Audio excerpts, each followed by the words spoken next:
熟悉的汽笛声响起，望着月台上的火车缓缓离去，没有太多的声音，没有过多的喧哗，悠然记得40、50年代的内湾山城，因为有着这么一条铁路，带动了内湾的发展，从有如小上海般的灯红酒绿，到洗尽一身的铅华，内湾就好像经历过了一段生命中的起起伏伏。然而，内湾火车线对许多人而言，也许只是儿时的回忆的一部分，但是对内湾的客家乡情来说呢，却是有着许多密不可分的情感，因为那是满载希望的开始。当然，车上所载的却不是在那一车车的煤矿及木材，而是那一群一群来自四面八方的异乡朋友们。呢2-3年來，內灣發展通完全冇窮人，加上呢擺鐵路橋，佢拿來起嘅火車拿來發彩繪列車，哦，2大禮拜哦，5節車廂坐嫩嫩的，這麼冇咁冇得，好，所以呢發展剛剛行喺到呢下內灣行嘅路路線。曾經有人說，台灣是個好收宅，因為它有山又有水。如今的內灣小城景色依舊，只是多了一股那濃濃的人情味和老祖先們所流傳下來的文化氣息，而那自然的風光明媚，加上那真真實實的後山後水，更是讓人可以毫無保留的盡情徜徉於山水之間。我想這都是讓這整個客家山城呢，處處顯得格外吸引人的原因吧。在2年多前在一個因緣際會的機會裡面我送貨到內灣來，因為我是做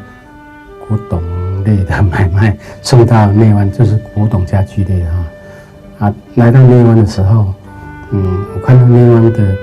青山好水，空氣也好，我在想說，如果我有那個機會的話，能夠在內灣一定會過得非常愉快。結果呢，我那個時候就開玩笑的跟朋友講說，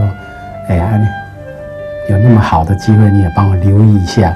我沒有想到我的朋友他真的很認真哦，他在1個月以後就幫我找一個房子，他還很興沖沖的告訴我，他說告訴你那房租非常便宜結果我在跟我太太講，太太講說好啊，那你就去看看啊，結果我們就來到內灣了。就看到以後，第一是老房子，我本身蠻喜歡，而且會紅磚的，我非常喜歡。朋友們，心動嗎？如果有的話就要快哦，因為火車可是不等人的哦。隨着火車所到之處，那一聲又一聲最美麗的讚嘆聲，無疑是發自出內心的驚訝聲。而火車站的附近有一棟典雅的日式建築，那就是已經佇立100年的內灣派出所。站在這裡不但可以目送火車進出站，更是可以鳥瞰內灣車站的最佳觀測點。除此之外，當地還有許多著名的景點，都是值得一探究竟的。再往前走，老街的入口處，便有着一座造型優美的內灣吊橋。走在橋上的時候，遊羅溪的層層流水之美，都將盡收你的眼底。如果玩累了，附近還有民宿可以提供民眾住宿。睡的可都是價值不菲的 Apple 古董床哦。那我本身是做這個寺廟建築我比較喜歡台灣老的東西那所以說我的店所陳述出來給旅客住的，我就用50年代的手腕去布置。一條木馬，一絲斧旗，看着民宿老闆夫妻細心的為我們工作小組示範木馬時的表情。真的不難想象到當時的情形，而佇立一旁的是在所有舊式建築當中最屬輝煌的內灣戲院因為那裡有着屬於內灣的故事。然而這個曾經是台灣最古老的戲院之一，在工作小組達到之前，卻已經面臨了拆除整修的工作。